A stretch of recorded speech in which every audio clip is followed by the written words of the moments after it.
Reflection of a moon will be moon और something else. अगर कहो मून आधा है तो रिफ्लेक्शन पूरा हो सकता है?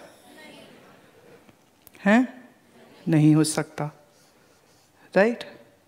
और अगर चांद पूरा है तो उसका रिफ्लेक्शन भी पूरा ही होगा। अच्छा, उतने ही आकार का होगा कि इतना सही आएगा? फिर जितना है ऊपर उतना ही।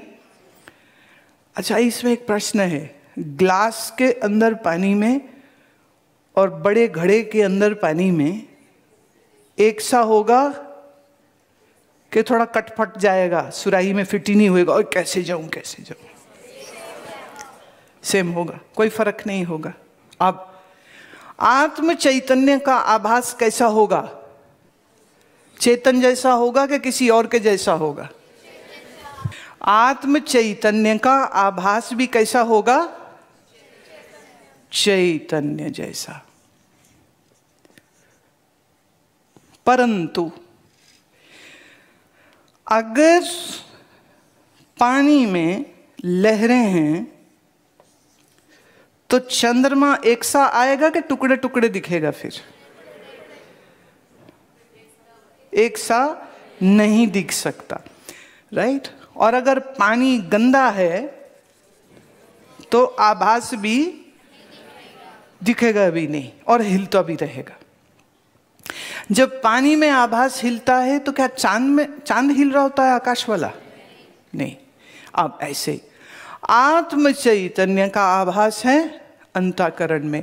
अब अगर अंतःकरण में रजोगुण ज्यादा है तो क्या होगा? विक्षेप। तो चैतन्य स्वरूप का आनंद प्रकट हो सकेगा? नहीं होगा। अगर इसमें है तमोगुण ज्यादा तो बिल्कुल ही बेहोशी हो गई, फिर बिल्कुल ही अंधेरा छा गया। और अगर अंतःकरण हुआ सत्व गुणी तो फिर आभास चैतन्य भी स्पष्ट होगा। अब समझे ध्यान की जरूरत क्यों है? हैं? अच्छा, जब आप आंख बंद करके मन को टिकाते हो तो इस ईश्वर पे एहसान करते हो? देख ले भगवान 2 घंटा कर लिया, नोट कर ले खाते में। जब आप अभ्यास करते, नाम जप प्राणायाम कुछ करते हैं तो आप अपने इस अंतःकरण को सुधारने की कोशिश कर रहे हैं, क्योंकि अभी सीधे आत्म चैतन्य का समझ तो लग नहीं रही है। तो पहले इसको सही करते हैं ताकि आभास चैतन्य का।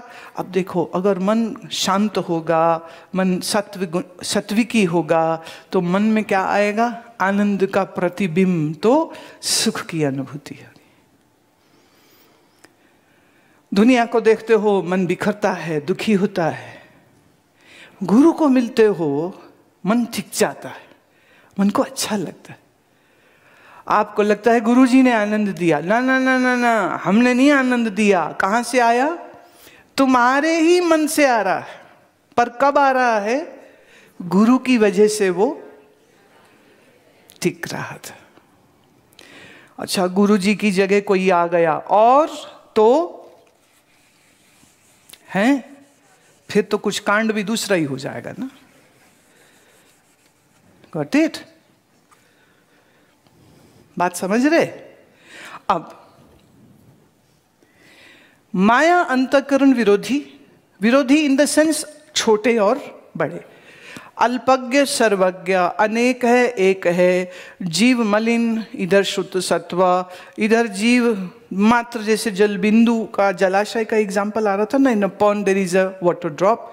सो a drop and a full pond are not same as per the size, as per the, yeah, don't confuse, don't bring anything else into that, okay? अब अंतःकरण माया आपस में हो रहे हैं विरोधी, मिल नहीं रहे, राइट?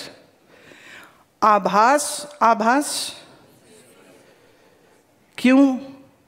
अच्छा, अब इसमें देखिए, चूंकि अंतःकरण में आभास था तो थोड़ा उतना स्पष्ट, कंडीशनल है ना। लेकिन माया, ईश्वर का जो मन है, अगर हम ये कहें, या जो ईश्वर का अंतःकरण है, वो तो है शुद्ध सत्वगनी, इसलिए उसका आभास बिल्कुल क्लियर। इसीलिए जीव जो है अज्ञानी और ईश्वर को हम कहते हैं हमेशा ज्ञानी, ज्ञान स्वरूप है, राइट। तो इसमें भी थोड़ा थोड़ा विरोध आ रहा है। इक्वालिटी अगर टोटल कहे तो कहां आ रही है? आत्म चैतन्य और ब्रह्म चैतन्य में। अच्छा, अगर मैं ये हटा दूं, मैंने आत्म शब्द हटा दूं और इधर से मैं ब्रह्म शब्द हटा दूं, तो फिर क्या बन गया? ये सिर्फ चेतन चेतन। Got it? अब जीव शब्द की, ईश्वर शब्द के वाच्य की हमको लक्षणा करनी है, राइट। तो लक्षणा हम कर रहे हैं भाग, त्याग, लक्षणा, वृत्ति के साथ। भाग मतलब लेना, जोड़ना। त्याग मतलब छोड़ना। किसको लेना और किसको छोड़ना? हाँ। अब इसमें हम त्याग किसका किसका करेंगे? आप बोलो इधर। अंतःकरण का। क्या लगता है? ठीक कह रहे हैं? इधर से आवाज ठीक आ रही है? अंतःकरण को, इसको हमें त्यागना होगा। इधर से माया भी त्यागनी होगी, इधर से और लेना किसको होगा? चेतन को और चेतन को, राइट। बात समझ लगी? अब त्वम भी चेतन, तत् भी, तो 80 हो गया ना। तत् त्वम 80। जब मैं ये कहती हूं तुम ही परमात्मा हो, तब मैं ये नहीं कह रही हूं, तब मैं ईश्वर। बात समझ लेना इस बात को। आमतौर पे जब लोग हैं ना, वो कहेंगे, लो अच्छा जी तुम परमात्मा हो तो बताओ मेरे मन में क्या है? तुम परमात्मा हो, बताओ ज्वालामुखी कब फूटेगा? अच्छा तुम परमात्मा हो तो बताओ शेयर मार्केट ऊपर कब जाएगी? पर वो गलत समझ रहे हैं। हम ईश्वर के और जीव की एकता नहीं कह रहे। Are you getting this or not? If you will not get this, then you will definitely become a Ravan. Then some Ram has to come to cut your head then, even if you have 10. चैतन्य और चैतन्य की समानता है। अच्छा, हम समान कर रहे हैं कि समान है? कर नहीं रहे हैं, वो है। समझे? जब हम कहते हैं तुम ब्रह्म स्वरूप हो, तो क्या मैं ये कह रही हूं कि तुम सर्वज्ञ हो? क्या मैं ये कह रही हूं कि अब तुम एक ही हो, एक ही और कोई है ही नहीं? क्या मैं ये कह रही हूं तुम्हारा शुद्ध सत्व गुण हो गया है? क्या मैं ये कह रही हूं कि तुम सागर जैसे हो रहे हो? क्या मैं ये कह रही हूं कि तुम अब संपूर्ण ज्ञानी हो गए हो, सर्वज्ञ हो गए? मैं ये नहीं कह रही।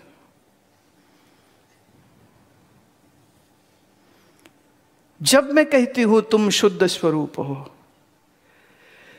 जब वेदांत ये कहता है चिदानंद रूपा शिवोहम शिवोहम, हाँ, तब हम चिदानंद में जब हम शिवोहम कहते हैं,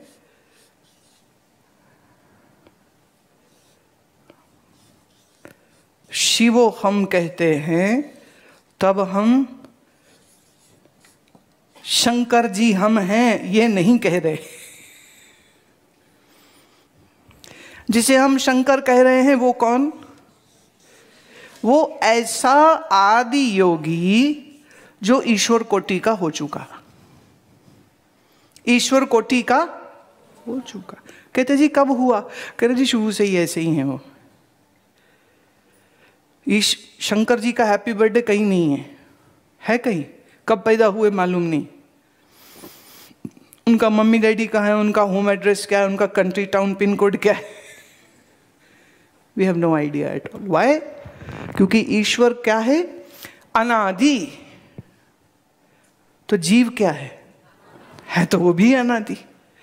तुम लोग जब कहते हो मेरा जन्मदिन है, तब आप बात अपने शरीर की कर रहे होते हो, जीव की नहीं कर रहे होते हो। तो अज्ञानी लोग शरीर में ही जीते हैं, मैं शरीर हूं में मर जाते हैं।